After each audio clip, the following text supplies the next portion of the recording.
Сәлем достар, бүгін сіздермен морковь по-корейски салатын дайындайтын боламыз. Видеоны соңына дейін қарап, менімен бірге жасап көріңіздер. Алдымен сәбіздердің сыртын ашып, жуып тазалап аламыз.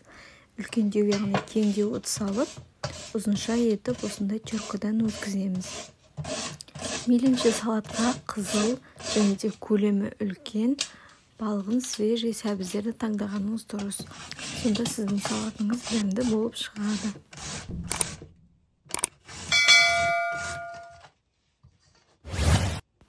Неге барлық сәбізді өткізіп алдық теркадан.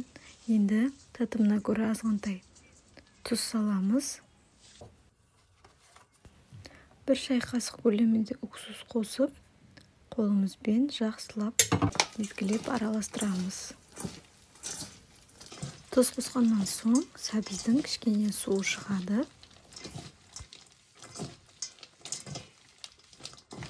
Жақсылап араластырып алғаннан соң 1 шай қасық қызыл бұрыш, 1 шай қасық паприка. Оларды осылай ортасына ғана қоямыз, бірден араластырмаймыз, және соның үстіне сарымсақты осылай майда теркадан өткізіп, немесе майдалап турап салсаңыздар да болады. Барлығын осылай ортасына қоямыз. Сковородкаға 2 ас қасық көлемінде майды жақсылап қыздырып аламыз. Май өте қатты қызуы тиіс. Май қызғаннан соң бұрыш пен чесноктың үстінен құйып жібереміз. Осылай бұжырлап, кішкене шала қуырылуы керек. Осылай ыстықтай күйінде барлығын бірден жақсылап араластырып аламыз.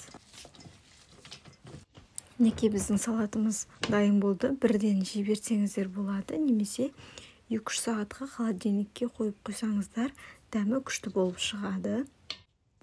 Міндетті түрде жасап көріңіздер. Егер сіздерге видео ұнаған болса, лайк басып, кез келген комментарий қалдырып кетулеріңізді сұраймын.